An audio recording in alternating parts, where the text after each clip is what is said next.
nga xamante ne da nga nekk ndaw jóg pour jëmale football Sénégal kanam ñi nga xamante ne mooy les Augustin Senghor le grand bi kan Amidou Kane ak yenn tête yi nga xamante ne ñoom ñoo nekk Abdoulaye Seydou Sow ak yenn tête yi nga xamante ne kenn mënul ne màgget nañ xëy na ay ndaw lañ mais dañ teel a dugg si mouvement navétane wane seeni preuve tey jii mosoo gis benn dispensaire bu ñu ne mouvement navétane moo ko tabax ban école la ñu réfectionné nekk si di ko dundee te dundaluñu ko kon loolu dañuy jéem a am ay réflexion jéem a xool naka la ñuy boolee suñu bopp de part et d'autre pour jéem a jëmale football rufisquois si kanam moo gën détails yi ñu nekk sinon même cercle bi ñooy tenir gars yi en otage di dundee navétane bi nit yi di xeex di reyante pour ay coupe fekk na ñoom ils se remplissent les poches loolu c'est la triste réalité loolu moo am kon carton rouge à l'ODCAV de Rufisque carton rouge à ORCAV et à ONCAV lii mooy et tous les gens nag ñu ngi xool de part et d'autre naka la ñuy dajalewoo pour jéem a di leen dénoncer pour jéem a sax pourquoi pas lancer ay poursuites ya nga xamante ne dañ koy def pour parce que président jëloon na ay dogal pour réformer mouvement navétane mais loolu c'est un peu mis au frigo quoi. démb le préfet def na benn CDD par rapport ak structuration mouvement navétane joxe date bi loolu baax na ci réforme yi loolu laa ci mën gis texte bu mu mën a dut baaraam mooy am na date de la début et de la fin loolu c'est bien parce que navétane école da daan tijji bu yàgg navétane activité vacances la woon école da daan tijji bu yàgg ñu continuer dañuy dem ba décembre janvier yenn final yi soog a am loolu c'est pas normal nit yi dañuy jàng ji yenn acteurs yi dañuy rejoindre régions yi ñenn ñi ay enseignants la ñu ci bëri kon loolu c'est un avancé c'est un acquis mais li gën a des mooy en matière de transparence man nag personnellement Mouhamed Rassoul solution bi nga xamante ne maa ngi koy posé mooy il y ait convient à ce qu'il y ait un organe de régularisation un organe de contrôle excusez-moi du terme bi nga xamante ne day travailler en parallèle ak mouvement navétane un corps de contrôle indépendant man daal gis naa ne loolu bu amee dina gën a dindi yenn exploitation yi dina gën a indi transparence ci li nga xamante ne moom mooy navétane yi di masaw nag stagiaires yi ci situation yu métti yi ñuy dund di leen wax ni leen yéen vraiment seen liggéey dafa am njëriñ yéen dañ leen waroon fulaal faydaal leen parce que xam ngeen lépp ni mu demee mais léeg-léeg da ngeen di noppi rek pour mu naagis di leen wax ni daal les Rufisquois sont derrière vous. dina baax incha allah moom joxe na benn révélation boo xamante ne c'est une révélation de taille parce que tey jii ñu bëri. non tey jii ñu bëri xam nga woon loolu. ñu bëri ñu ngi seetaan li nga xamante ne moom ay révélation sax laay wax. effectivement ñu ngi ñëw suivre le mouvement navétane di seetaan navétane bu bëri mais li nga gën a seetlu mooy yooyu noonu duñ ko gis mais moom bu toogee en tant que secrétaire général des stagiaires mu ne. stagiaires dañuy toog de midi à 23h ñu jox leen 20 000 ne leen bokk. benn 20 000 francs ne leen bokkoo leen wala tamit aussi tamit chaque président de zone mu am na chaque match chaque zone buy football. benn bloc loolu je pense que Rufisquois yëpp xamuñu ko. par exemple loolu ay révélation bloc bi bon bloc bi mën nañ mais somme bi dem une somme de 100 000 francs. 100 000 bon pareeguma sax parce que mooy li nga wax ñoo fay njëkk ñoo fay mujj buy tàng suñu kaw lay tàng buy taw suñu kaw lay taw bon peut-être amour moo fa yóbbu moo fa bàyyi gars yi mais pas de lu ñu fay am mais gis nañ ne tey jamono dafa changer exploitation bi dafa doy te mooy li ma wax rek ren incha allah am nañ yaakaar ne dinañ changer parce que gën nañ organiser wu bon wut nañ ay tenues yoo xam ne ku ñëw stade ñu mën a identifier parce que ñun nit ñi parfois dañuy bool jaawaleeg waa zone. te bokkuñu ak zone. yéen ay gilet ngeen daan def ay gilet mais am nañ ay tenues yoo xam ne ni ñu ngi koy defaat bu soobee yàlla. waaw te bon te pareegu ma parce que lu mel ni la ñuy dund jam ñaajo te ñun en 2006 defoon nañ formation stagiaire fii CEDEPS boobu temps bu Ablaye Wade moo nekkoon président bon accord bu ñu amoon ak FIFA mais xam naa mujjul aboutir ma jàpp ne état Sénégal bu ñu demee ba soxlawaatee stagiaire non ñun ñu defoon formation en 2006 ñun la ñu waroon jëlaat mais état fi génn fu jël yeneen stagiaire bon xamuñu nu mu demee nag mais tey jam ñaajo noonu la demee ñoo fay njëkk 8h lañ fay dem match war a commencé 19h ñu seetlu premier match yi am mooy Sénégal Égypte ak yi njëkk am dañu fay 15 000 francs ñu dem après ñu wàññi fay bi def ko 10 000 francs tey ñu wàccaat fay bi def ko 7 500 léegi muy loo xam ne man dama bëgg a xam quoi man en tant que stagiaire te chaque match maa ngi fa ma gis ne premier match dañoo jox 15 000 deuxième match ñu jox na 10 000 ku nekk chaque 15 000 ah. waaw chaque 15 000 deuxième troisième ñu jox ñu ku ne 10 000 léegi ñu def ko 7 000 francs 7 500 léegi nga xool yow da ngay teel a dem stade 8h sooy dem teer bi ngay jël fay 1000 francs nga jënd ndékki toog fa match bi commencé 19h jeex 21h ñu jox la 7 500 ñun ñoo bëgg a xam ko ak fédération comme ñooñu fédération moo leen fa teg paiement boobu noonu la demee. ak sandwich yi ñuy jox sandwich yoo xam ne kenn lekkatu ko. parce que gars yi ku ko lekk sa biir metti ñu bàyyi lekk sandwich yooyu. bon te man nag may taalal loxo SAG nekk Sénégal yëpp ne mën nañ organiser wu. waaw parce que fii lu fi am organisation la rek. war nañ mën a taxaw am kuréel bu dëgër les SAG au niveau national man loolu laa bëgg man en personne. waaw parce que gis nañ ko fi créé SAG yoo xam ne sooy organiser da nga koy woo mu oo ay SAG ñu gérer la ko.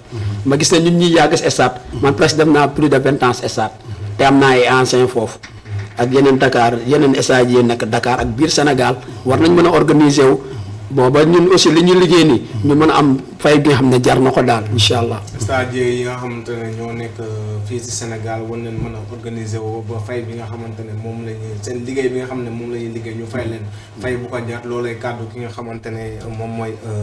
loolu rek kàddu ki nga xamante ne moom mooy Ousmane Ba tamit di secrétaire général des stagiaires au niveau du département de Rufisque waaye tamit neen acteur de développement Mouhamed mu ngi koy wax sànq tamit jàpp nga ci financement yi plusieurs personnes wala des centaines de personnes tey par exemple naka ngeen di opérer au niveau de votre structure en tant que. bon dañ am benn mouvement ba tudd mouvement nouvelle vision pour l'avenir chaise mu ngi Diorga d'ailleurs en passage mooy nuyu le président Papis Sambou ak Serigne Ndiaye le secrétaire général ak ñëpp parce que bu ma limee rek juum bon dañu am organisation bi nga xam ne ni fa la ñuy recevoir dossiers yi ba bu lay financé dañ lay financé c'est tout mouvement bi d'ailleurs ñu am ay bëccëg am ay weer yàlla dogal ñu liggéey ak ay banques mel ne Baobab PAMECAS banque islamique bon man maay président commission finance mouvement bi yàlla dogal nag maag banques yi ñu am ay relation ma fay dugal ay femmes ñuy jël bon ñu fa dugal bari na mun ñu xam nombre bi sax parce que bari na noonu la parce que récemment mois de février bi dugal naa fa 37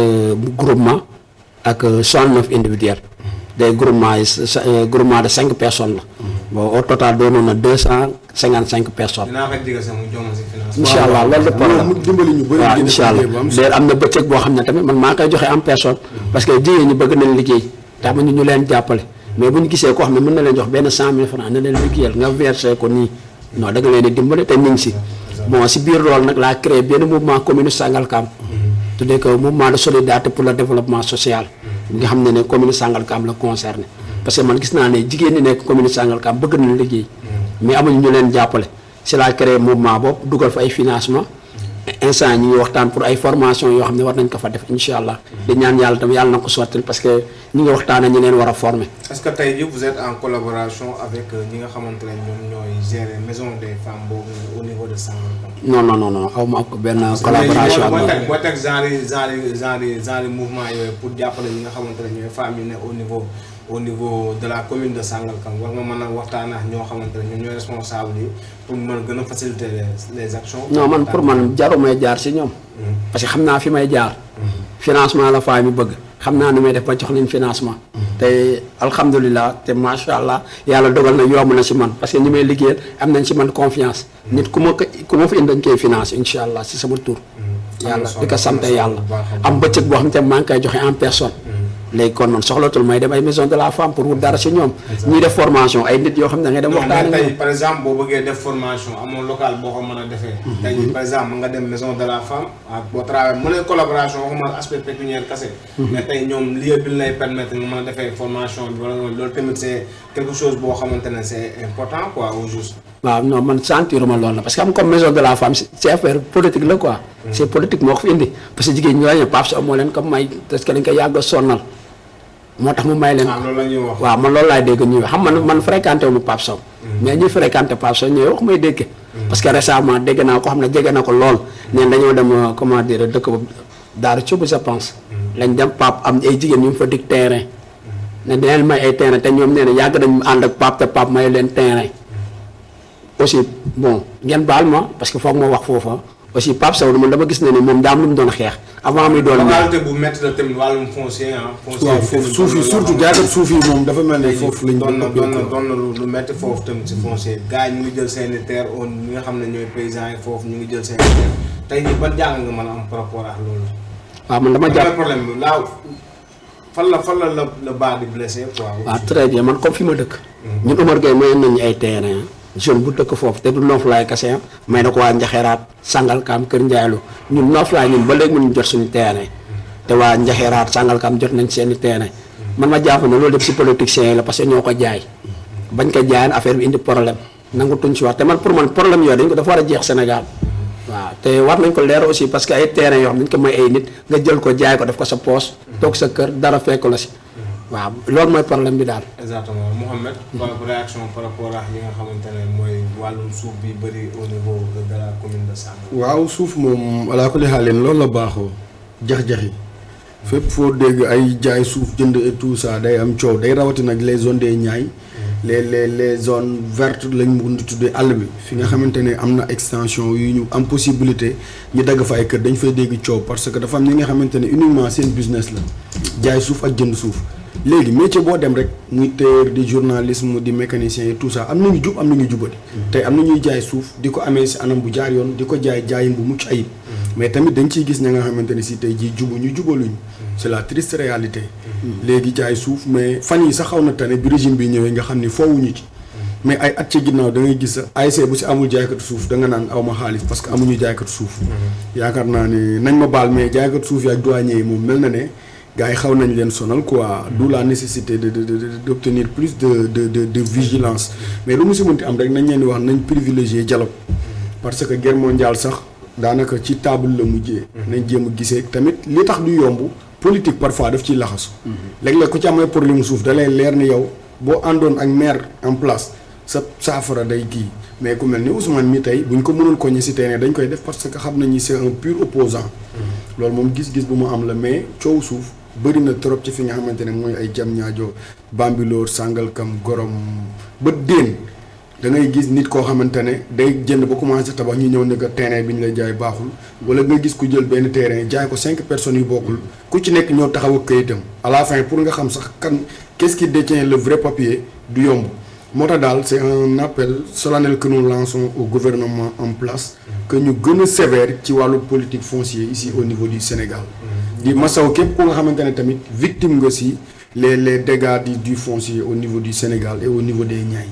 loolu daal gis-gis boobu laa ci amoon. voilà victime yoo xamante ne bëri na sinon si li nga xamante ne mooy wàllum foncier bi bëri na ay victimes yu bëri yoo xamante ne ñu ngi jooy seen i suuf ñii jël leen seen i suuf jaay ko saxatee ko loolu doon na loo xamante ne doonul yoon fii nga xamante ne ci régime bi di ñaan yàlla rek ñi nga xamante ne ñoom ñooy les différentes autorités que ça soit les autorités locales les autorités administratives au niveau local aussi et les autorités nationales ñu indi ay saafara ci li nga xamante ne mooy wàllum foncier bi ici au Sénégal pourquoi pas avec une refonte du foncier du Sénégal ñu xoolaat bu baax a baax naka la ñuy def législation en tant que tel pour ñu mën a gérer li nga xamante ne mooy waaye ñëw waxtaan li nga xamante ne mooy les actualités de la semaine gis nañ ne tey publication des rapports d'exécution du budget retardé nañ ko kii di gouvernement bi reporté na li nga xamante ne mooy division des rapports des 2 derniers trimestres waaye tamit li nga xamante ne mu ne objectif de transparence la ak tamit scandale bi nga xamante ne dëkk cachet bi wax nañ ko tamit ci tamit kii di gouvernement bi wax na ko waaye tamit montant de la dette publique estimé nañ ko à 100% du PIB fin 2023 li nga xam ne moo provoqué woon les gels du FMI ak li nga xamante ne mooy déficit de confiance des investisseurs Mouhamed en tant que gestionnaire en tant que économiste. waaw tout d'abord fi may tàmbalee rek si budget bi balaa may ñëw si dette bi budget bi c'est à la kulli haalin c'est normal que mu retardé ou pas li am solo mooy mu am transparence nit yi xam ni nii la demee léegi le budget ni ñu koy waxee pour ko définir c'est un document qui retrace l'ensemble des dépenses et des recettes d'un pays pendant une période bien déterminée souvent c'est l'année léegi budget du Sénégal par trimestre léeg-léeg nit yi budget annuel la ñu am mais saa boo demee trimestre dinañ génne un document bi nga xamante ne day retracer li dugg ak li génn yi demee noonu moo tax tardement bi léeg-léeg ça peut pas poser en tout cas sur le plan national mun na bañ a poser de grandes choses peut-être dañ naan c'est des lenteurs administratives et tout ça mais au niveau international loolu yëpp ay les différents partenaires aussi tamit effectivement loolu yëpp bu ñu duggee ci date bi pour être xaalisam war na xam fi xaalisam jaar waaw effectivement mais sur le plan de la dette d'une manière générale tey Sénégal borom bi dañu ci yàgg nëbb ay mbir tey jii ki nga xamante ne moom mooy le président de la République déclaré woon ne quelque 10 11 ou 13 mille milliards je sais pas affaire yooyu mais yàggul dara ki nga xamante ne l'État du Sénégal génn nañ beneen rapport ba nga xamante ne contre expertise laa ko mën a tuddee muy wax ci benn mbir de ce fait di nga ma may ma defal benn lecture document bu ndaw ba nga xamante ne xëy na dina yombal su orientation wu débat bi. Le document parle le document dit que la dette du Sénégal a connu une augmentation significative ces dernières années, atteignant un niveau préoccupant. On audit récent a révélé une dette plus importante que celle qui a été initialement annoncée, avec des chiffres approchant les 10% du PIB, les 100% du PIB, autant pour moi. Ce qui soulève des inquiétudes quant à la soutenabilité de la dette. Lii yaakaar naa ni nekk na mbir ba nga xamante ne déjà boo ko déggee rek d'abord fi muy duggaat Macky Sall lorsqu'il quitté le pays dafa am benn citation ba nga xamante ne daf ñu ko waxoon mu ne de toute façon j'ai laissé les clignotants au vert. Alors que man dama gis ne daf ñu na pratiquement vu l'actualité, on sait nettement que les clignotants ne pouvaient être que rouges dans leur globalité, vu que ki nga xamante ne moom mooy l'autorité du FMI, du Banque mondiale, c'est des autorités économiques du monde, c'est les autorités financières. Ils disent qu'il y a des incohérences des états financiers de la dette extérieure du Sénégal. C'est la triste réalité. Loolu nag da nga koy analyser ci ñaari angle benn bi sur le plan national, beneen bi sur le plan international. Sur le plan national, on assiste à on peut dire une dégradation de nos termes financiers. Loolu gënul nit ki nga koy saytul alalam nga ne ko yow kat leb naa ci sa ndodd ñaar fukk fekk na téeméer wala juróom fukk nga leb ci ndoddam. Loolu taxul population di respecter seen pouvoir, mais ni ñu koy waxee xëy na régime bële ils sont comptables mais nekkatuñu fi. kon jàngat la pour ñii fi nekk bu ñuy joxe ay chiffres nañ joxe chiffres yu crédibles. beneen bi vis-à-vis du reste du monde su ma jëlee tey ku mel ni FMI ak Banque mondiale. investisseurs yi effectivement dina indi benn problème parce que tey jii xamoon nañ ne amuñu les bons chiffres wala boog gëmuñu woon ni mën na ci sax yenn investisseurs yi xamoon nañ la vraie situation du pays. parce que ñoom souvent li leen di ump bëriwul même bu état di maquiller ay chiffres dañuy xam mais bu fekkente ne tey jii ñoom wax nañ FMI nee nañ ils reconnaissent ça xam nañ ni kon tey jii Macky Sall il n'est plus en quelque sorte wala entre guillemets crédible parce que tey jii moom investisseurs yi ñenn ñi.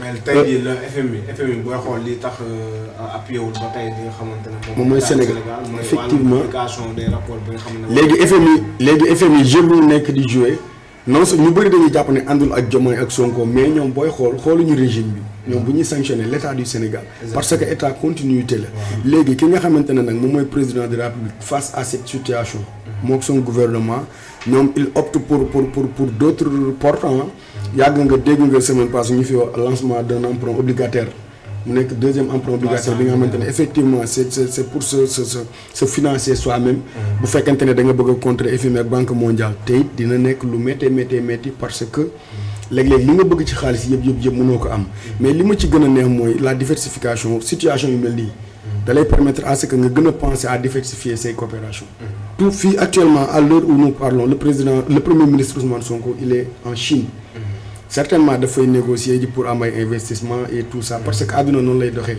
àdduna doo am benn gis-gis rek boo gis sur le plan économique les états n'ont pas d'amis ils ont des intérêts kon ki nga xamante ne moom mooy premier ministre à travers ses différentes politiques économiques gëm nga ne day diversifier ay coopération mais du topp ci FMI wala Banque mondiale rek di leen jéem a leb la nga xamante ne en réalité conditions yi ñu la ciy tegal boo xoolee ba ci biir sax daanaka mun nga ko bañ a jël kon li ñu mën a tënk mooy wér na ne Macky Sall chiffres yi mu fi bàyyi woon du chiffres yu baax wér na ne FMI ak Banque mondiale pare wuñ pour yombalal ko Sénégal sur le plan économique sur le plan financier d'où la nécessité de s'orienter vers d'autres chemins pour mais les rapports yi war nañ ko mën a publier au juste parce que c'est les deux derniers trimestres yi ba lay publier wu ñu ko effectivement dinañ ko publier effectivement mais tamit dafa nekk ay questions yi nga xamante ne c'est des questions parfois politiques léeg-léeg tey jii su ma amoon benn rapport ba nga xamante ne yoon tënku ma génne ko ci at bii yoon tënku ma ci mun naa bàyyi ba beneen at ci man rek lay dépendre mu leer ma ne man su ma ko génnee mun naa ci permettre à ce que suma opposition ñu sonal ma ci ñu traîner ma ci ni ñu koy waxee mu indi ay débat yi nga xamante ne jaru ko mun naa bàyyi ba peut-être beneen jamono. xëy na man jàpp naa ne bokk sama gis-gis laay wax. sa gis-gis effectivement xam nga tey par exemple boo gisee rapport yi nga. mais les vrais chiffres concernant la dette du Sénégal ont été donnés depuis. le reste mooy le problème concernant les 2 derniers trimestres. de rapport 2 derniers trimestres il s'agit pas des chiffres yi nga xam ne falsifié nañ ko. mooy c'est-à-dire ça concerne. c'est le budget en tant que tel ab budget muy fonctionnement ni rapport yi nga xam ne xam nga chaque trimestre da nga war a joxe. li nga xamante ne moom mooy un rapport pour ñu xam ne état bi fii la dugal lii la lii bu ko defee. effectivement mais tamit y a une brèche. rapport yooyu nga xamante ne moo daal nag loolu moo posé problème bi nga xamante ne moom mooy sénégalais yi nga xam ne sénégalais yi. mais dama ne la ça peut se comprendre. léegi maa ngi lire benn document bu la DP c'est une direction qui suit l'évolution et les mécanismes de la dette au Sénégal.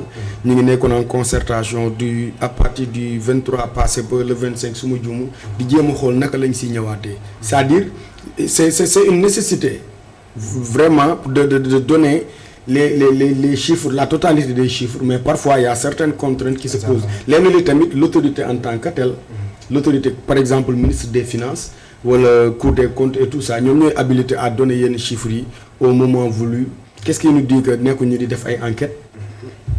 loolu yëpp da ciy am moo tax lenn l'autorité rek te ne yaakaar naa nag comme ni ko wolof di waxee pas que kenn du ko njiit si mbaram peut-être bis bu ñuy génnee ces 2 derniers rapports dinañ wax sénégalais yi pourquoi tous ces lenteurs. Ousmane par rapport ak li nga xamante ne mooy rapport bi ñu retardé tey jii ban jàngal nga si am. bon man avant tout rek man damay comme Ahmed li muy wax chiffres yi nga xam ne dañ ko falsifié man gëwuma loolu parce que. FMI so dëggal na ko de. waaw non waaw xam nga loolu mën na doon ay manipulation politique man loolu laa ko jàppe waaw parce que tey man dama jàpp na président. mais bu doon politique ay FMI yéen la war a àndal opposition. non yow nee nga FMI bon àndul ak kenn état la àndal. non dama ne.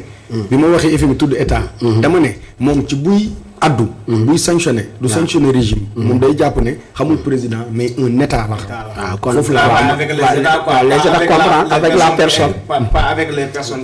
très bien waaw kon man gëm ma ne loolu lu am la quoi man dama jàpp manipulation politique moo fi am. Cour des comptes certifié na ko aussi la falsification des chiffres aussi. Cour des comptes c'est un organe boo xam ne c'est un organe qui se respecte aussi quoi qu'on dise. mais yow ku la wax na yow organe boobu amul ay manipulation ci biir. li ñu jàpp la parce que Sénégal ci bon man dama jàpp ne nguur gu fi nekk dañu manipuler. il faut le comprendre. politique manipulation la. chaque fois ñoom ñu ngi xool li leen arrangé. soo doon ay chiffres office xam nga tey jii par exemple comme li may wax rek. di nga ñun en journal ñu daam ñuy jàngal. mooy les sources officielles et les sources officieuses. les sources officielles mooy ñi nga xam ne les organes wala ñi nga xamante ne ils sont habilités. ñooñu ñooy joxe les informations officielles. donc ñooñu ku si mel ni tey Ousmane Sonko bu taxawee wax c'est le premier ministre qui parle. même bu dee c'est un politique. c'est un premier ministre qui parle mu wax loolu noonu Cour des comptes ñëw dëggal loolu. donc mën nañ ñun liñ jàpp bokk. mooy officiel. mais duñ fi nekk naan non comment dirais-je rapport yi falsifié wuñu ko non loolu moom jàpp naa ne moom mooy doon na loo xamante ne xam naa peut-être nag casquette du politique. waaw mais yow Babacar am nga si droit non c'est normal xam nga ku nekk ak sa gis-gis la tey man jàpp naa ne kenn ku ne nga mel ne mën a nangul sa gis-gis te Sénégal moo toll foofu mais dañ en face régime boo xam ne ñoom dañ jàpp ne ñoom seen gis-gis rek a baax ñoom seen xalaat rek a baax et pourtant man dama jàpp ne ci bët dañ si laaj parce que tey am na ñu nga léegi ñoom liñ leb bari na plus de 9 000 milliards ba leb nañ ko te mënoo kenn mënoo xam fa la xaalis bi dugg ba léegi parce que dafa gën fi benn investissement Macky Sall li mu leb lu mu bari mu ngi si teg bët te ñoom loolu lañ doon cassé Macky Sall ne Macky Sall li muy leb daa bari Macky Sall li muy leb daa bari mais mën nga lim lu fi Macky Sall def bari na mais nguur gi ëppal na ci 1 an première pose pierre ba léegi defuñu ko Sénégal wala ba ñu ko mux wala am na fu ñu def première pause pierre. léegi tamit pour leeralal la rek. te date bi bari na ñoom ñu defagul bari na. c'est-à-dire li pourtant am na ay pause première pierre yu bëri franchement. waaw non bëri na c'est-à-dire pour leeral tamit Ousmane si benn mbir. c'est-à-dire problème bi nekkul ci Macky lépp bi mu lépp bëri quoi moo waral léeg-léeg. et puis loolu leeralal waaw parce que pour leeralal la c'est le consultant qui parle. waaw xam nga yàlla maa ngi jóg si ay damay arrivé waaw très bien waaw. léegi pour leeralal la lu ndaw rek c'est-à-dire dette la service de la dette comme ni nga ko waxee bor ça peut être bénéfique. parce que réew pour nga développer ñett. waaw il faut exploiter ses propres ressources. or pétrole zircon diamant kii et tout ça. soit s'endetter mooy lépp soit coopérer. coopération bilatérale ak yenn réew wala soit multilatérale. les États-Unis d'exemple à titre d'exemple les États-Unis d'Amérique c'est les États les plus endettés au monde. ñoo ko ay bor. kon Sénégal problème am nekkul bor bu bëri mais li nga xamante ne léeg-léeg moom la nit yi di mettre sur la table moom la nit yi di ñaxtu mooy lépp téeméer. daan na ñaar fukk laa leb foofu la problème bi nekkee tamit yaa ngi koy wax léegi tey nit ku nekk tu es libre de faire tes jugements bu la neexee nga ne Sonko ak Diomaye li ñu lebagum bëri na loolu c'est mais fi nga xamante ne foofu la ñu war a àttee mooy li nga leb est-ce que dem na fi mu war a dem est-ce que def nga ci li nga war a def. je pense que ne tey jii bu fekkente ne ñu ngi leb Sénégalais yi di ci gis seen bopp dund bi di yomb ñuy poser de gros actes en matière d'infrastructure en matière énergétique et tout ça. yaakaar naa ne boo doon leb 10 milliards par année sax gars yi dinañ la ko nangul mais problème bi li ñuy dénoncer mooy di leb la nga xamante ne day metti ñu nar ko fay ay fanweeri at ci kanam. te du ñu gis fi mu dugg. ba pare yemoo ci nga ñëw joxe chiffres ya nga xamante ne buñ ko gëstoo ci àddina bi wërngal këpp nee nañ lii amul. loolu daal dafa mel ni day nduru. léegi Ahmed am tey mën nañ ne Macky Sall lim lépp mën nañ ci teg bët. bon ñii Diomaye Sonko. mais si ban njëkk lañ ko amee tamit foofu laay wax. waaw bon loolu beneen question la. mais dama ne tey ñi fi nekk nii tey liñ leb bari na lool te kenn mënul xam fan la jaar.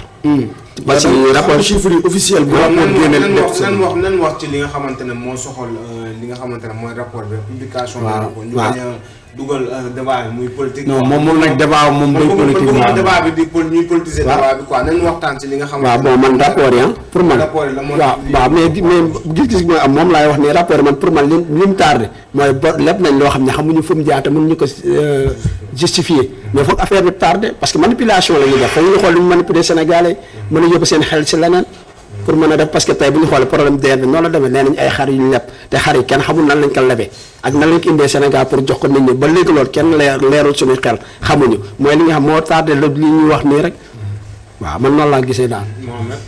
waaw non de toute façon moom gis-gisam la quoi comme man damay arbitrer loolu gis-gisam la peut-être beneen yoon dinañ invité benn militant wu Pastef wala benn allié bu ko defee ñoom bu ñu janoowee dinañ gën a xam ni mu demee mais li wóor ba wóor daal mooy Sénégal moom li nga xamante ne moom la déclaré woon à travers son ancien président de la République loolu amul te ki nga xamante ne moom mooy Cour des comptes dëggal na ko à travers un audit ki nga xamante ne moom mooy état Sénégal dëggal na ko te FMI di Fonds monétaire international aussi dëggal nañ loolu kon ñu xool fi mu toll Sénégal naka lay def man dama gis ne nag dañu orienté wu vers les pays de BRICS pour jéem a am foofu noonu ay financement et tout ça parce que àdduna bi léegi coopération yi dañ ko diversifier léegi amatul benn logique bu nga xamante ne dañ naan non ku banque mondiale wala ku FMI boycotté doo mën a dund la preuve les états du Sahel muy Mali Burkina Guinée xalaatatuñu Mali Niger Burkina xalaatatuñu am ay financement bu banque mondiale wala FMI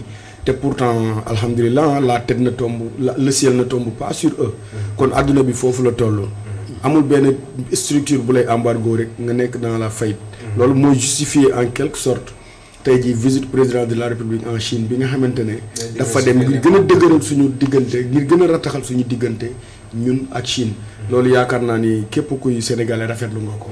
am na solo waaw ñu waxtaan jëmee ci leneen muy lutte contre la pollution plastique muy loo xamante ne assemblée nationale bi nga xamante ne PNUD la programme des Nations Unies pour le développement appuyé na ko ñu waxtaanee lépp loo xamante ne journée de réflexion pour évaluer la loi anti-plastique bi nga xamante ne voté nañ ko il y a de cela 5 ans c'était en je pense que en 2020 en janvier 2020 ba tey mu tootu ci problème boo xam ne 200 000 tonnes de déchets annuels dinañ ko lii ba pare peu de recyclage daanaka te Mouhamed tey jii noo mën a gisee loi boobu noonu ndax mu ngi am impact dans la vie de la société 5 ans après.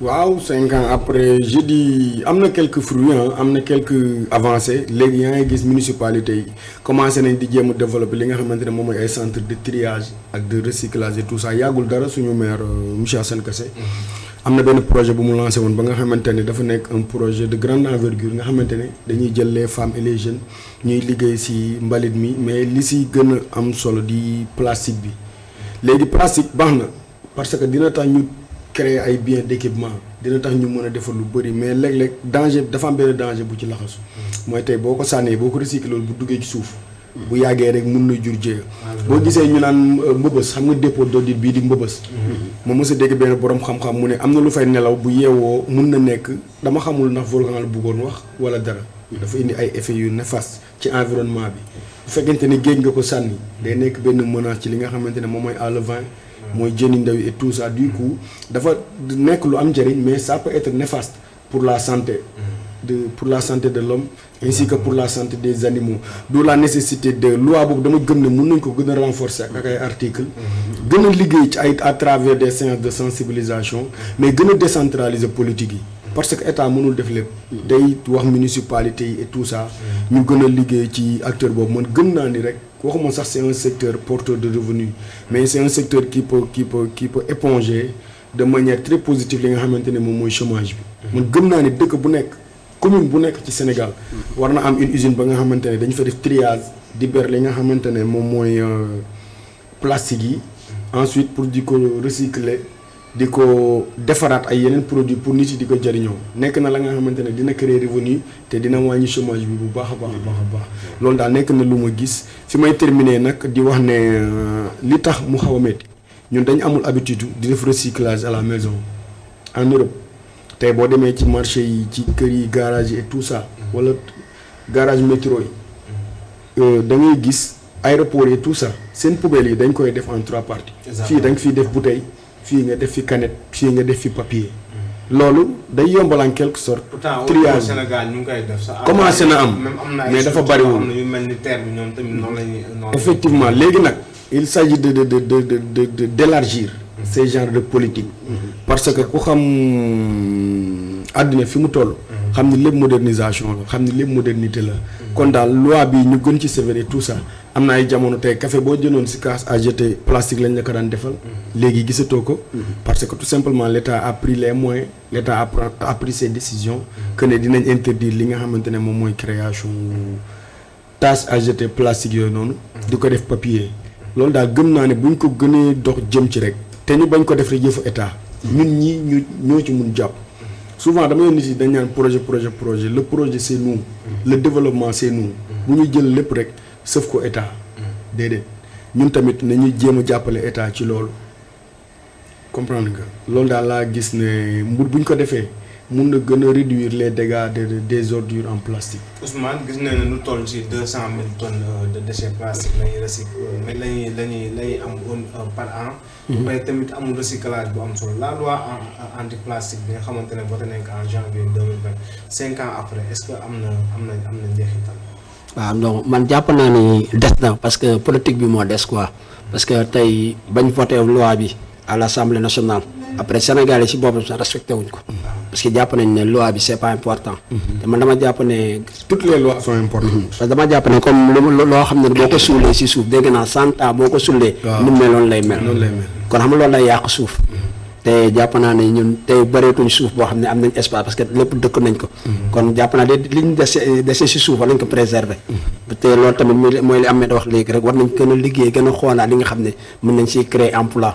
wàññi chômage bi daal. man gis-gis boobu laa si am. incha allah Mouhamed gis nañ ne tamit même politique yi nga xamante ne teg nañ ko sax au niveau national pour xeex li nga xamante ne mooy plastique comme sànq yaa ngi koy wax.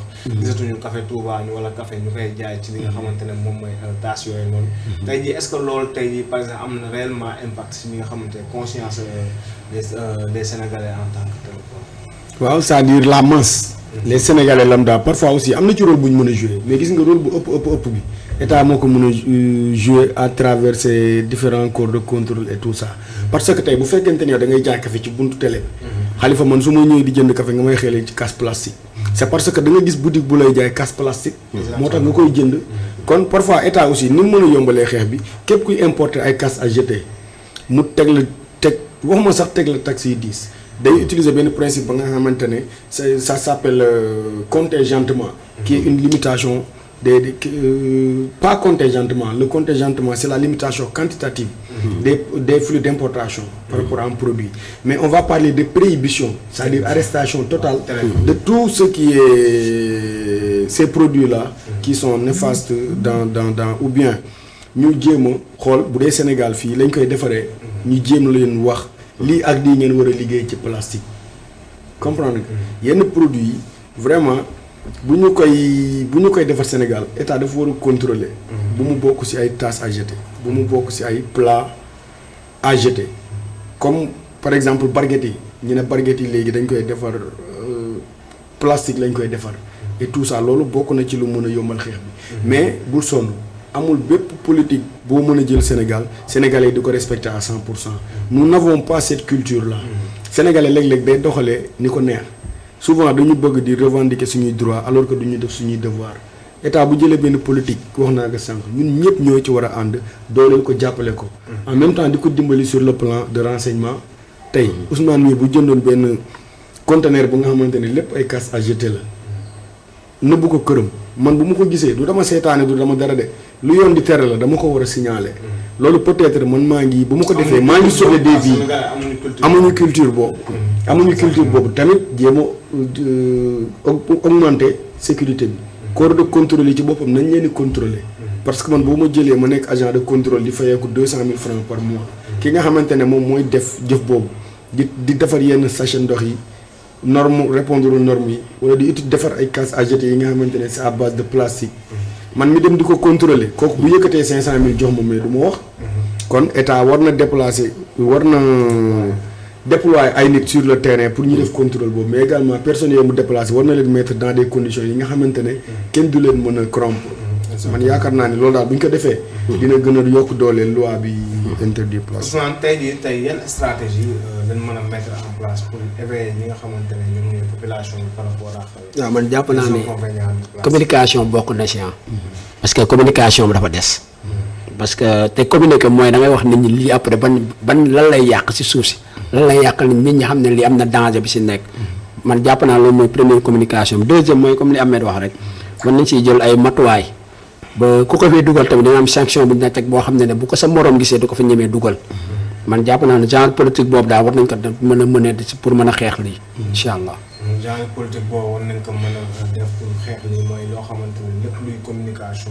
waxtaanee ko waxtaan ci population yi wax leen tamit conséquences néfastes yi nga xamante ne déchets plastiques yi am nañ ko bu ko defee ñu gën a éveillé ci li nga xamante ne mooy la situation ak lu muy def ci environnement bi am na solo bu baax ñu dem addu jëm si leen muy projet gazier bi nga xamante ne mooy Grand Toc ci Ahmeyim mooy bii nekk fële dans le nord frontière Mauritanie ak Saint-Louis muy loo xamante ne pêcheurs yi nga xam ne ñoo nekk Gendar ñu ngi déplorer bu baax a baax manque de comment dirais-je manque de capture bi nga xam ne am na foofu dérangement yi nga xamante ne installation yi moo ko indi tey jii ma certes bu fekkee sax Sénégal mu ngi exploiter gaz mu ngi exploiter pétrole mais am na benn secteur boo xam ne secteur d'activité boo xam ne se sent menacé mooy comme tey le secteur de la pêche. le secteur de la pêche.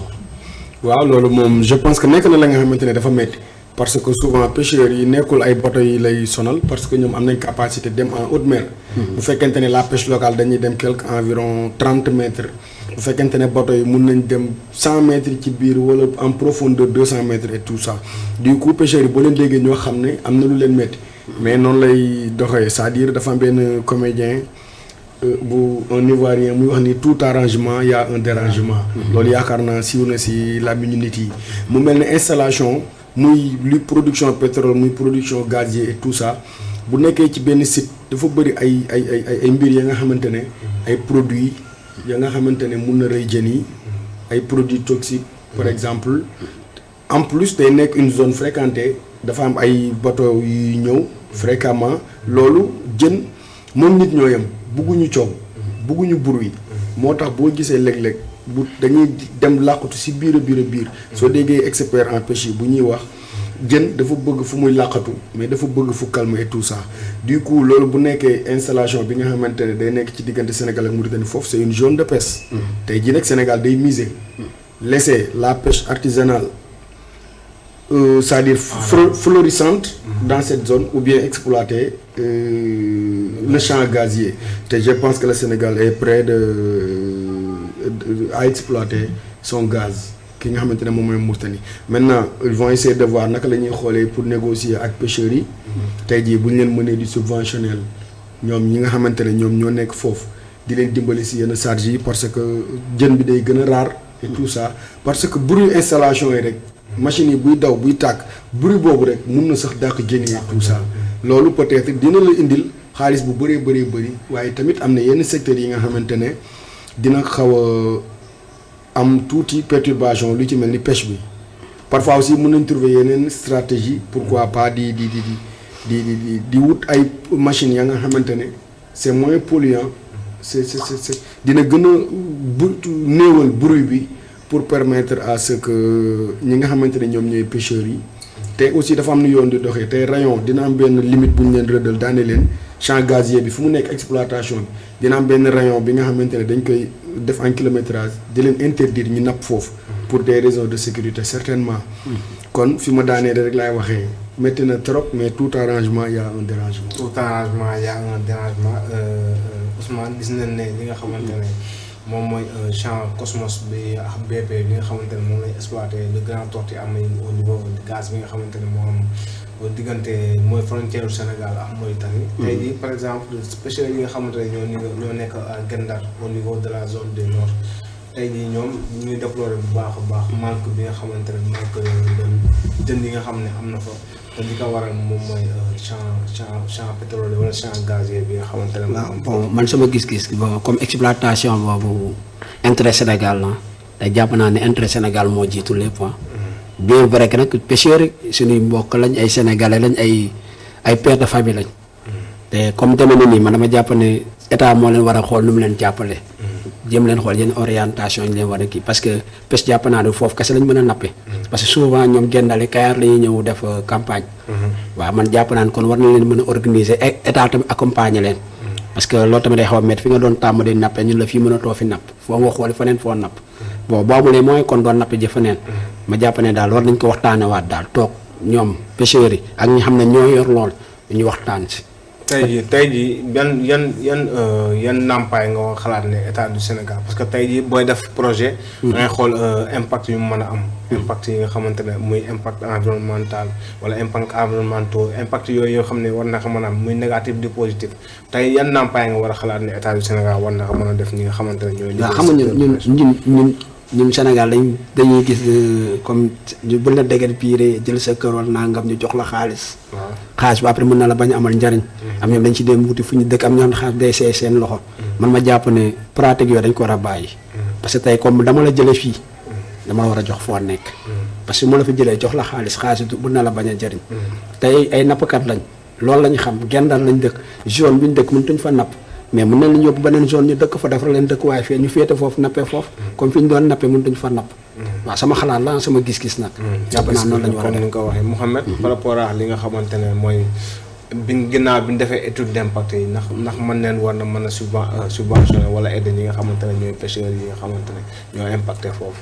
waaw normalement war nañ leen mën a subventionné même bu fekkee subvention bi day métti parce que dès lors tey jii nga ne dugg nga pour joxe xaalis. Sénégal neexul joxe xaalis da ngay gis ku daan napp Dakar wala Mbour wala feneen dem na Gendar laa doon napp xam naa ne du yomb a gérer pour subvention yi mais li nga mën a def mooy station de carburant yi nga xamante ne ñoom ñooy nekk souvent ci plage yi di jaay mool yi carburant bi foofu tey état mun na addu foofu. bu ñu leen doon jaay litre bi à 1000 francs ñu leen koy jaay à 700 ou bien à 600. loolu gëm naa ni wala nga ne machine yi ñuy nappee. wàññil naa leen ko à hauteur de 50%. machine bu daan jël 1 million nga jaay leen ko 500 000. yooyu daal wala nga leen dolli ay équipement mais bu fekkente ne subvention si wàllu xaalis du yombati dara pour parce que xam nga rek Sénégalais ak xaalis. waaw tey jii boo ne woon képp kuy liggéey Kër Ndanane TV. président Ousmane Sonko dina la may 1 million suba boo xëyee télé bi day fees. ñi fi jóge woon 2002 sax dinañ ñëwaat bëgg a bokk. d'où la nécessité d'être prudent. kon état am na subvention boobu mun na ko def dans certaines conditions yi nga xamante ne les ayants droit dinañ ci jot. te du poser problème. exactement mu doon ay lii nampaay matériel quoi. effectivement en équipement et tout ça subventionné li nga xamante ne moom mooy carburant bi. te man di ma leen di déggee ñëw sax mel na ni carburant bi moo leen gën a sonal quoi. parce que li ñuy lakk day bëri te léeg-léeg boo demee jàppoo rek. doo jàpp du coup day métti quoi.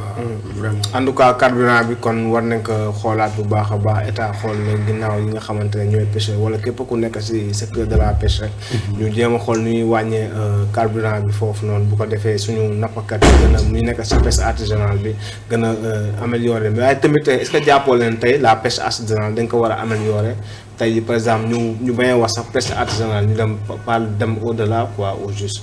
waaw juste que sur le plan économique c'est-à-dire on assiste à une modernisation de la pêche mondiale léegi tey jii bu fekkente ne pêche artisanale nga yor sa gaalu filet yor sa jow et tout ça boo demee jàpp fukki kees tey jii bato bi 100 kees mun na ko jàpp par jour kon pêche artisanale mënut a ñàkk parce que am na ko mel ne man xëy na amul doole am bato wala dara te bëgg na dundee ñaxam dépense suba mën na ko amee ci géej gi ñooñu mun nga leen dooleel mais li war a nekk politique gu état dëgg muy jéem a faire à ce que suñu pêcheurs yi am ay gaal yu mag am système de free congélation ba nga xamante ne dinañ mën a dem si géej gi def fa 1 mois di jàpp di congelé bu ñu ñëwee ñuy jaay ko sans problème te du yàqu pêche yaakaar naa ni foofu la toll te tey jii war nañ autosuffisant en poisson tey boo xoolee Sénégal li tax ñu mën a jot si yenn jën yi yenn bateau yu mag yi ñoo koy jàpp di ñu ko jaayaat di ko jaayaat mareyeurs yi mais bu fekkante ne woon suñu gaalu loo ci kese ceebu jën penn mbay moom di nga toog weer boo xamante ne mën nga koy léegi rek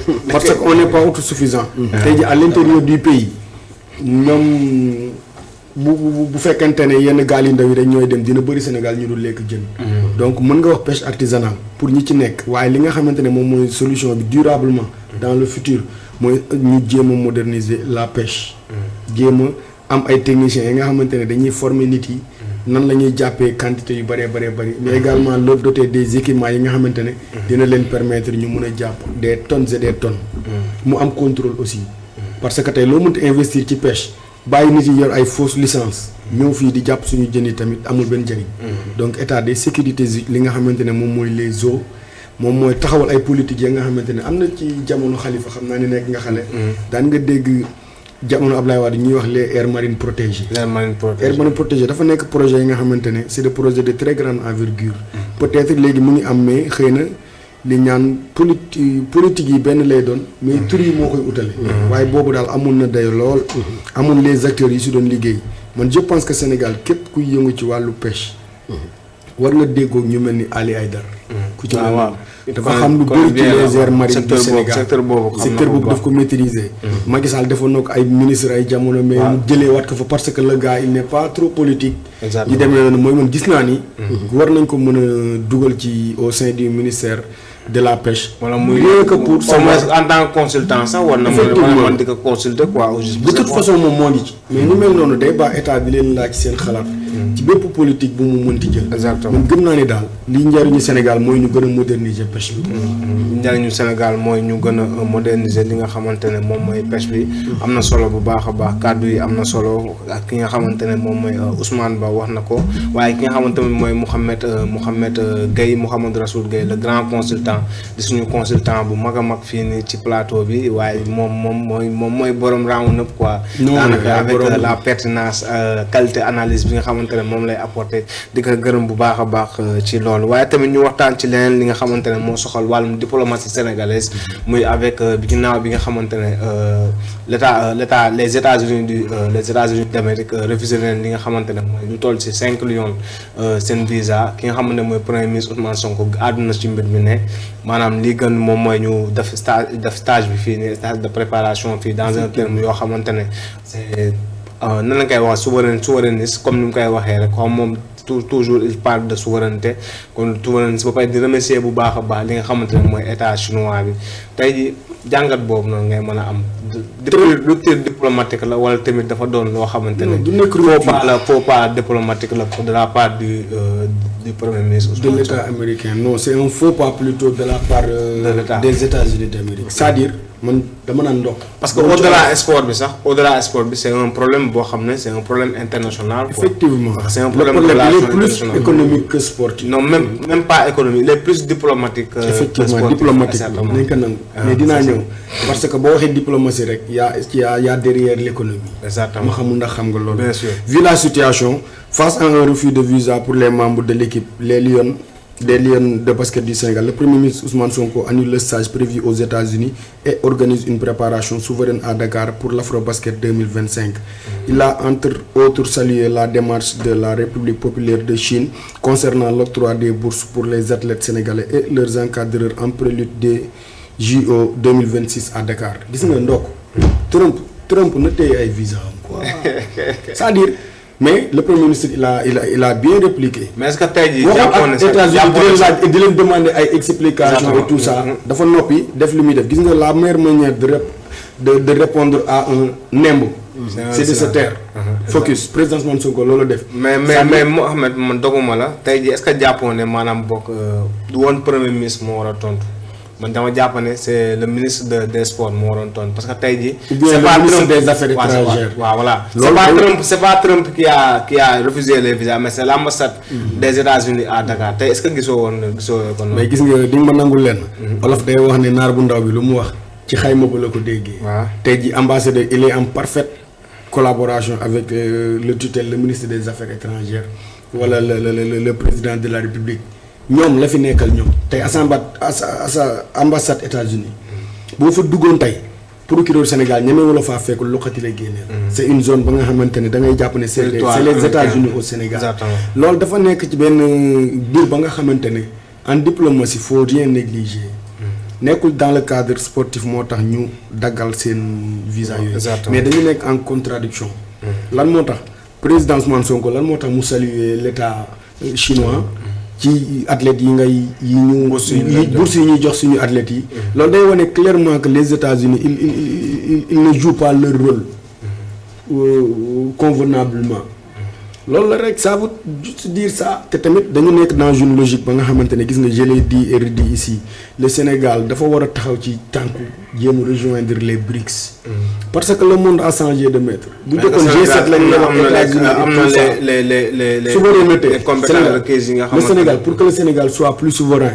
il doit forcément rejoindre les BRICS. parce que loolu c'est la coalition de l'avenir. sur le plan politique sur le plan diplomatique sur le plan géopolitique. loolu moo ñu ëppal avantage. pour jéem a yaatal. bu doon sous région bi dama naan la dañu war a rejoindre fu mel ni l'AES te AES balaa yàgg dara di nga dégg seen réew yi dugg ci les BRICS bu BRICS yi gën a yaatu. parce que am na ay critères yoo war a def daa am ay critères yooyu remplir. effectivement parce que BRICS c'est les pays émergents. effectivement les pays yoo xamante ne. ñoo nekk en voie de développement aussi waaw effectivement mais lu mu ci mënti am rek am na pays yi nga xamante ne ils sont dans le rétroviseur. tey bu ñu doon ñëw Afrique de l'Ouest xam nga ne tey jii ñan nañ gën a dégganteel ci wàllu politique ak diplomatie tey buñ la yeewoon ne la am na ñetti réew yu dugg BRICS yi man buñ ma ko waxoon. dama naan c'est le Mali le Burkina et le Niger. mais comment dirais-je émergence aussi tamit amuñu fa lii aussi côté émergence wàllu économie genre yooyu lu mën a wax am na. waaw déggoo mën a la ñu ngi ci seen rétroviseur. dabaguñu leen. amaguñu économie yu mag yi mais condition BRICS nekkul ne da ngay développer à 100% pour rejoindre leen. am na pays Afrique yu dugg. am na certains pays Égypte yaakaar naa dugg na Algérie si je ne me trompe. c'est-à-dire politique boobu ñoom mooy pôle bi gën a intéressé les pays marginalisés. mooy pôle bi gën a intéressé bi gën a favorable pour les PPT les pays pauvres très endettés. vu la nature de leur coopération.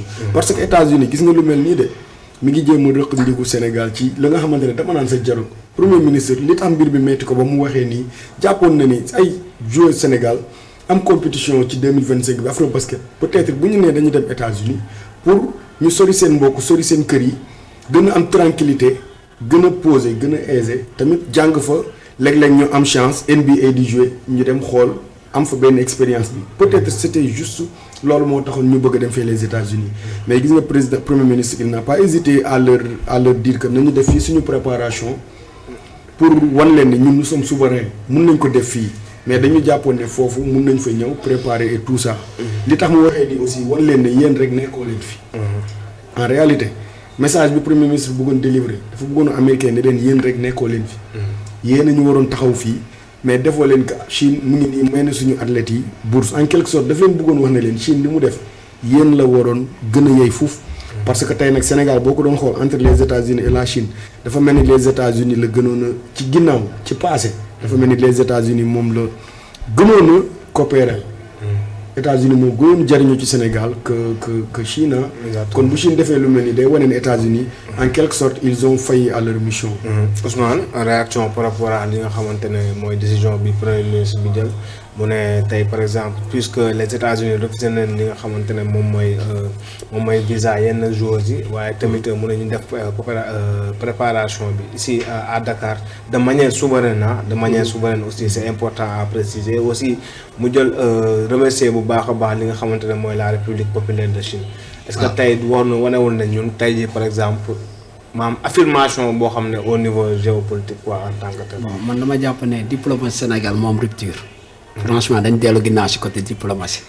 d'ailleurs te ma jàpp tamit lii comme soote bi Ousmane Sonko génn def en tant que premier ministre man dama jàpp lii peut-être ministre des affaires étrangères la waroon quoi. d'ailleurs muy koo xam ne tamit Sénégal si xamuñu ko tey Sénégal néew na ko lay xam ministre des affaires étrangères Sénégal. Yacine Fall. non xam naa ko xam naa ne xam nga ko am na xam na ko mais dama ne soo génnoon si mbedd bi boo laajte ñi ko xam bariwut parce que kenn gis ku mu def benn activité. kon xam nga kon diplomatie Sénégal am na rupture. ma jàpp ne aussi tamit moom sortie bi mu def nii c'est pas important mu def ko. parce que tey dañu waroon dem États-Unis def fi préparation ñu bañal ñu ko mais am na lu tax ñu bañal ñu ko. parce que man jàpp naa aussi diggante Chine ak Sénégal ñu wut fu ñu far. man jàpp naa Sénégal warul am taxawaay boobu. ñun dañu war a tëddee njaaxaanaay parce que ay partenaires lañ soxla. ñun ay pays sous-développé lañ dañ bëgg ñu jàppale pour ñu mën a dem. te ba fi président Macky Sall nekkoon na ci voie bu baax. Sénégal émergent mi ngi doon dem. de ñoom si loolu lañ taxaw ba léegi mais peut-être xamuñu yoon bi moo tax Sénégal taxaw actuellement. Sénégal daa taxaw daal. donc dafa taxaw. côté yëpp la taxaw daal moom opposant la Mouhamed. tey moom xam naa beneen yoon tey moom li ma gën a yéem si yow tey li ma gën a yéem si yow Mouhamed. mooy résumé bi nga àndal quoi. waaw non c'est que c'est ça mon rôle tamit. parce que tooguma fii pour Pastef. waaw yarewu ma nekkuma le porte-parole de Pastef. exactement juste consultant li nga xamante ne moom moo am. ma xool. ci ñaari pàcc yëpp naka la demee dama jéem a neutre même bu fekkente ne léeg-léeg sax ma xaw a cofte du ma ko tey. di préciser rek lu ma wax léegi ne ministre des affaires étrangères gars yi xamuñu ko et tout ça. c'est-à-dire y a certains ministères ya nga xamante ne tamit ils jouent un rôle très important dans l'ombre c'est-à-dire ministre des affaires étrangères ñi nga xamante ne ñoom ñoo ko gën a xam les Sénégalais de la diaspora. tey jii boo demoon États-Unis France ñooñu dinañ ko xam parce que léeg-léeg bu ñu joomee ak seen consulat yi moom la ñuy jéem a saisir directement et tout ça. pour rappel nekkul ministère ba nga xamante ne day ñëw voilà et tout ça nekkul ministère bu politique. waaw de trop. sinon. très technique quoi. effectivement très technique. ki nga xamante ne day maîtriser la politique internationale. di addu ci turu Sénégal mais nekkul ministère ba nga xamante ne day soxla ay rassemblement financier fii ay femmes et tout ça. nature ministère boobu la quoi. entre temps ça a changé bi nga xamante ne le régime actuel ñëw nañ. mu tudd le ministre des affaires étrangères et de l'intégration africaine nga xamante ne day gën a dundalaat ci ni mu ko déggee panafricanisme et tout ça peut-être beneen suggestion bi may def bu ndaw mooy tey jii Chine peut-être njëriñ bi muy am ci sport Afrique xëy na les États-Unis mënuñu ko am loolu tamit ça peut se comprendre puisque les États-Unis c'est des nations de très grands sportifs tey basket da ngay xalaat sénégalais bu jógee fii dem foofu pour tekki mais xalaatoo benn kaana bu ñëw fii Sénégal pour def basket tey jii football américain xam nga ni mu développé foofu noonu du coup Chine bi nga xamante ne sur le plan morphologique sur le plan physique dafa mel ni ñoom c'est pas de grands sportifs à part les arts martiaux amuñu ay joueurs yu mag yu mën a football di dalante ay basketteurs yu njool am taille asiatique yi souvent dañuy xaw a gàtt xaw a tuuti xam nga ça peut se comprendre que ñoom métissage boobu dañ koy soxla jël ay athlètes fii yóbbu leen léeg-léeg tey boo fa nangu woon marié dañ lay may soxna si peut-être si seen politique pour ñu xaw a diluer seen athlètes yi xool et tout ça en plus dañuy jënd tey boo fa demoon nekk athlète dawkat bu leen intéressé comme ni Dubaï di def Qatar et autres seen athlètes yi nit ñu la ñuy doon mun nañ la jënd garder la si seen championnat pour nga gën a dooleel seen championnat et tout ça xëy na ñoom njëriñ bi ñu si am les États-Unis am ñu njëriñ boobu parce que dañ nekk des nations très sportives il y a de très grands sportifs là-bas xëy na loolu tamit sur dans un angle purement sportif ça peut se comprendre comme ça daanaka dugg nañ sur rubrique internationale ah ñu bàyyi la nga doxal waaw mun na nekk de doxalal puisque daanaka bëriwul changement dañuy nekk ci logique ba nga xamante ne je disais que le monde est très menacé ñu ngi ci benn chaos ba nga xamante ne c'est un chaos sans fin dans la mesure où même si l'Israël est très affaibli même s'il n'a toujours pas de tout non c'est-à-dire en matière de domination Iran domine plus forte que jamais ki nga xamante ne moom mooy Israël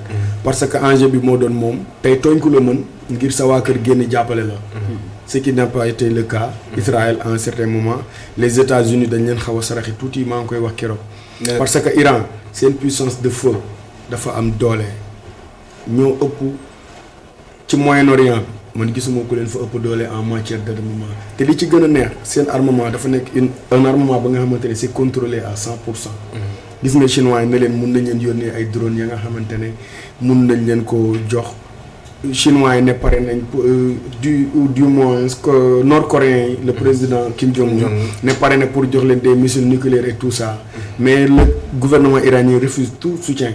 nee nañ moom nañ ko bàyyi mu xeex parce qu'il en a les moyens léegi damay def benn retour historique bu ndaw a ndaw pour ñiy dégg Iran xamuñu Iran à un certain moment ce fut le principal dominant du monde tey da nga koy delloo ci empire perse rek. empire perse ku nekk xam na ne position bi mu amul ci àdduna bi. c'est des gens qui connaissent la guerre. c'est des ils sont pas peureux quoi. dafa nekk ñi nga xamante ne maîtriser nañ xeex yàgg nañ xeex. te dañu investir ci xeex. am ay stratégie ya nga xamante ne arme nucléaire am nañ ko depuis. mais seen stratégie nekkuloon di ko communiquer xam nga fan la réveil iranien sur les stratégies militaires fan la amee dëgg. au moment où les États-Unis bombardaient Irak. parce que Irak erreur bi mu commettre Iran daf ko xam teggi erreur boobu. à un certain moment Iran bi ñuy développé seen programme nucléaire dañ ko boole woon ci benn site. mi ngi mel ne par exemple ñu ne la région de Louga. wala la région de la Casamance. def fa seen centrale di développer tout ça. États-Unis ak naturellement rek seen manigance yi ñëw bombardé leen rey ki nga xamante ne moom mooy Saddam Hussein.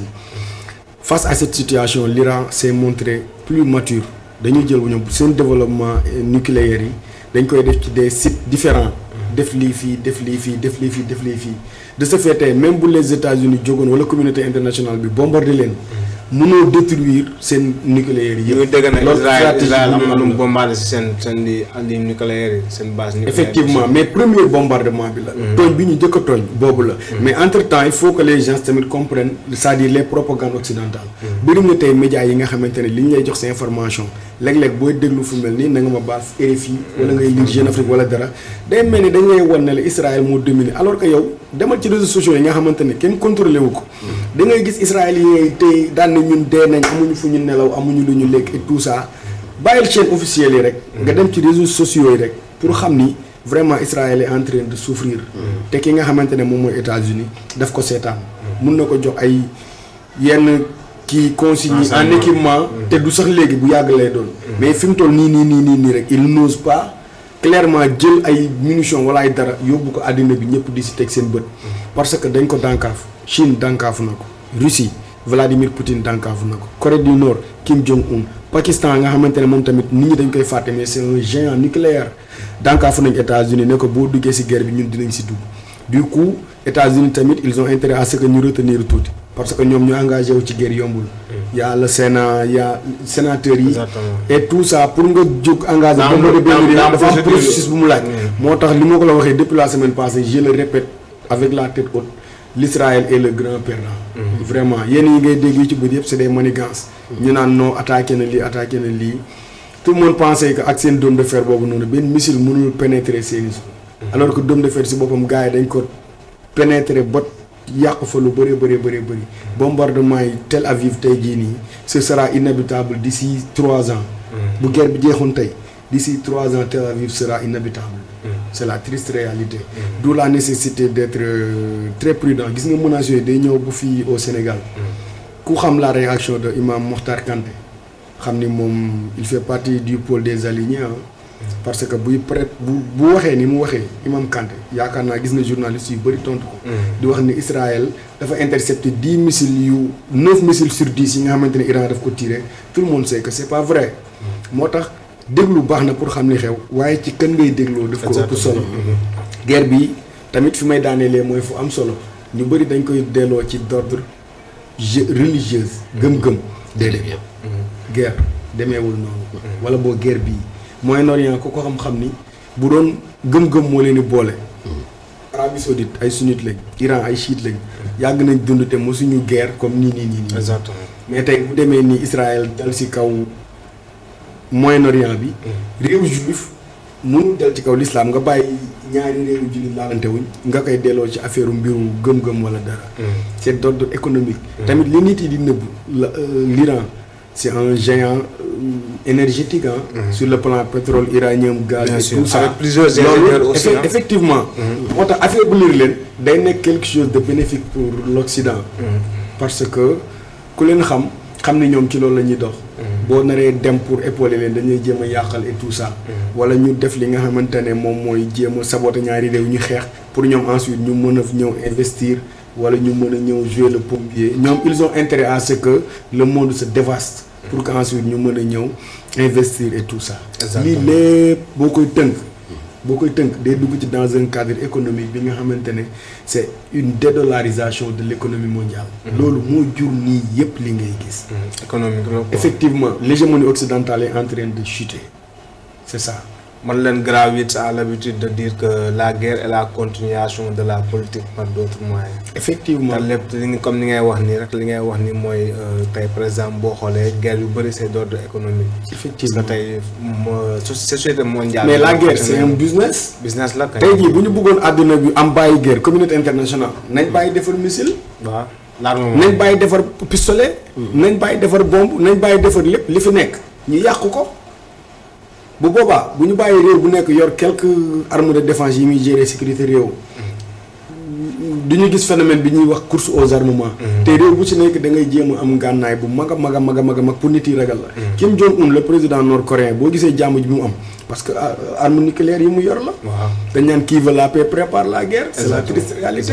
américains yi tamit pourquoi parfois leur position est un peu mal incompris naka ngay amee yow fetal ba mu leer la ne yow yaa ngi ak fetal 12 coups sa kër. nga bëgg a ñëw ne ma yow jaasi ngay yor wala paaka ngay yor. exactement loolu quoi. waaye droit international où est le droit international.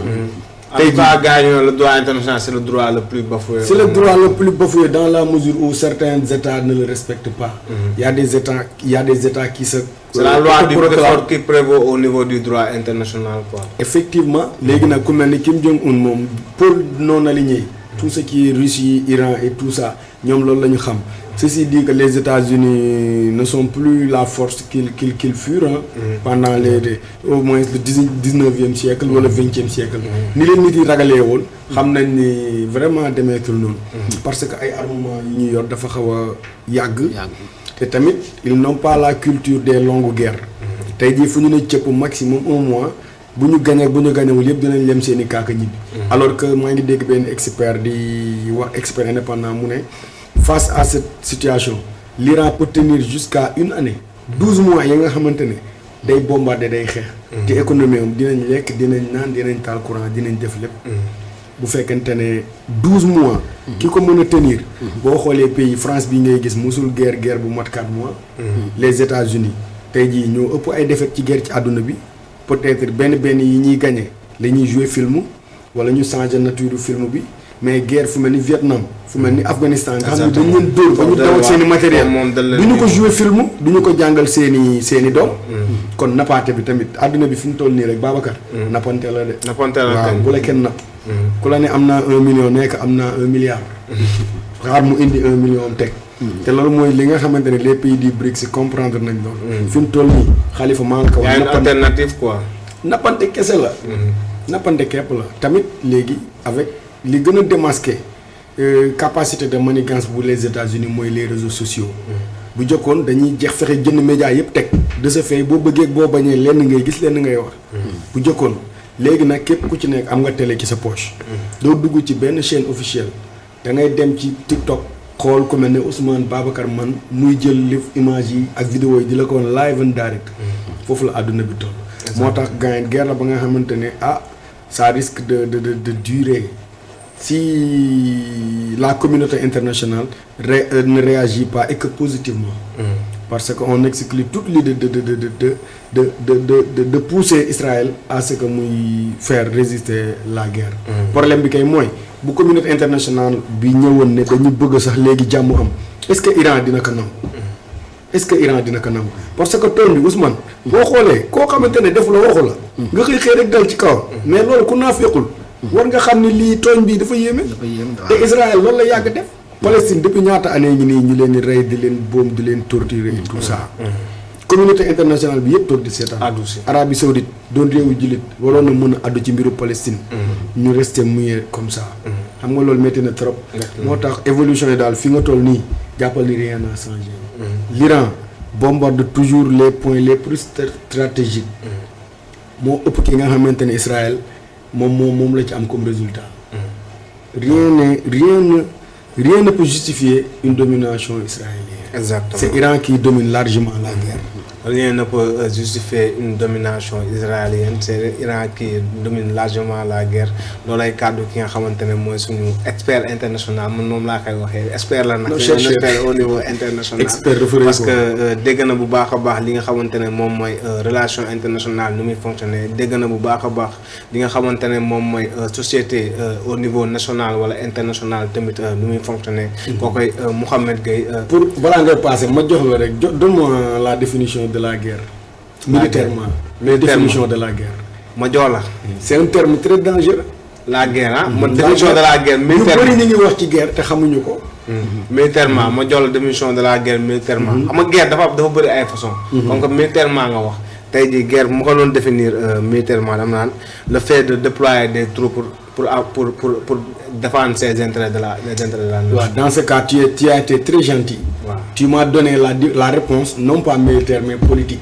Réponse politique. Ouais. Ouais, c'est la réponse militaire c'est lorsqu'un État souhaite ôter ou bien souhaite éliminer des vies humaines pour atteindre son objectif. Exactement. C'est ça. La guerre n'est rien d'autre que lorsqu'un État, lorsqu'une puissance attaque un pays, il ôte des vies ou bien il élimine des vies humaines pour atteindre son objectif. C'est ça. Moo xam ni ñu la ko mënti rafetalee nag.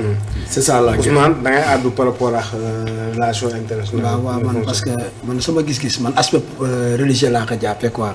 parce que comme ñoom dañ jàppoon Palestine di leen néewal doole. te yàlla bu dogale ku mel ne Iran dal seen kaw. bon man dama siy kontaan. parce que suñu mbokk jur dañ doon jàppoon di faagaagal. kenn waxu si.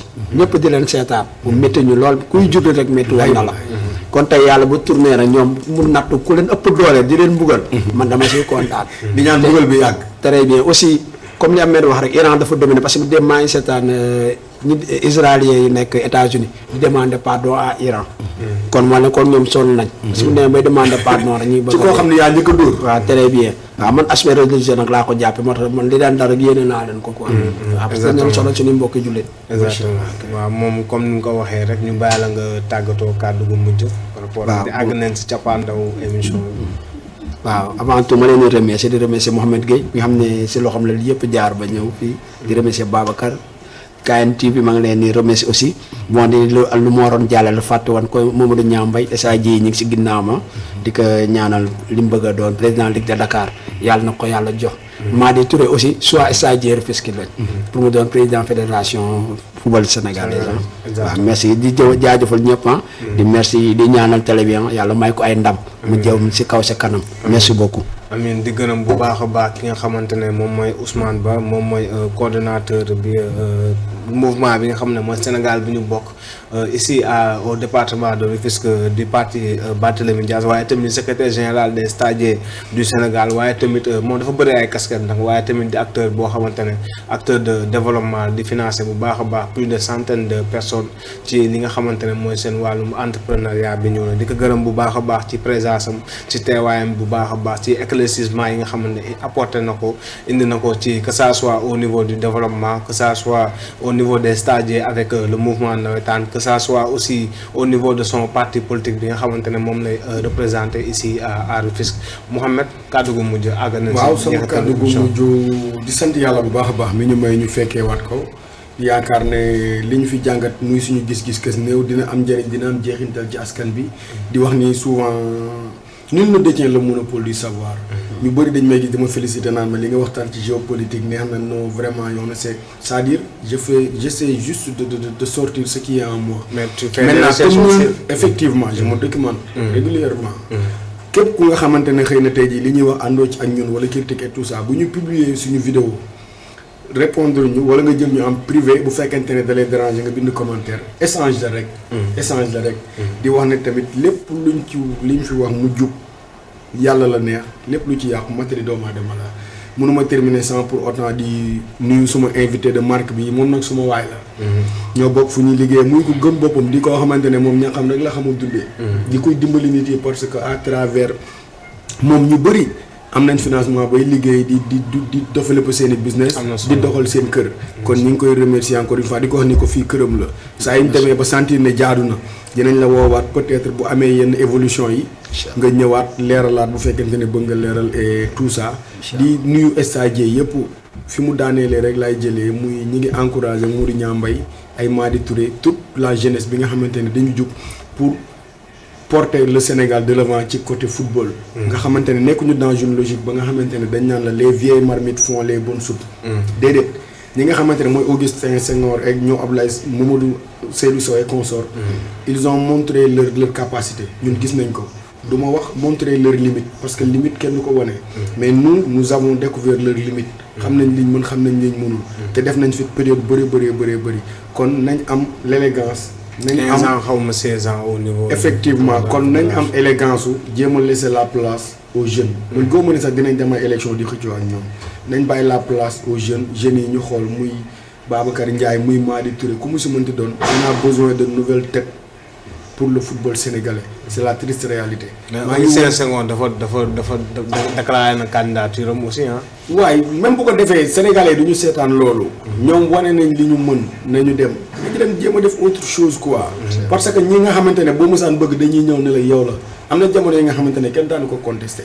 boo demee fi nga daan jaar ñu lay taaj boo demee ba fay jaar ñu lay yuuxoo vraiment élégance sax. moo laaj loolu quoi. kon laisser la place aux jeunes managers du football sénégalais muy Babacar Ndiaye di Madi Touré muy keneen ku mënti doon Augustin Senghor Mamadou Abdoulaye Sow et tout on a rien contre vous yàlla na leen yàlla defal des lendemains meilleurs mais bàyyi leen ñu suñu football sénégalais. appel bi laay lancé à tous les sénégalais. di wax nag ne Khalifa maa ngi lay kontaanee bu baax sa chemise vraiment bi moom. di nga solo daax di gërëm auditeur ak téléspectateur yu Ndanane TV sans oublier la diaspora. à la tête notre PDG Grand Ndiamé Diack depuis l'Italie di nuyu waa Espagne Allemagne et Ousmane. ñu nag àddina bi yëpp ñuy seetaan de. bokku ñoo ay nangam TV yi ngay gis tënkee. ñun on est présent ci ay réew Europe yu bëri. ñu ngi ciy gërëm suñu PDG. di nuyu suma chéri moo nekk tey ci. technique bi Mimi. chéri gars yi mu ngi noonu moom nag bëggul loolu nee na du chéri gars yi. waa di ko gërëm bu baax a baax ki nga xamante ne mooy Mouhamadou Gueye di suñu consultant maison moom tamit daanaka mooy borom Round Up parce que Round Up daanaka bi mu sasoo ba léegi wala li si ëpp moom moo fi ne moom mooy toog di jàpp si liggéey bi bu baax a baax di ko gërëm ci pertinence bi ci analyse bi nga xamante ne moom lay apporter ak ci aiguisement de sens de bi nga xamante ne am na ko aussi waaye di gërëm bu baax a baax ji nga xamante ne ñoo nekk ci ginnaaw muy ku si mel ni Mimi daanaka Mouhamed wax na ko mooy chéri ki nga xamante ne mooy Mouhamed Gueye moo di ko gërëm bu baax a baax waaye tamit di gërëm yéen mbokki téléspectateurs yi internet yi Kër Ndanane TV dinañ jox dig daje le samedi incha allah même heure même antenne sur la Kër Ndanane TV la chaîne de Kër Ndanane TV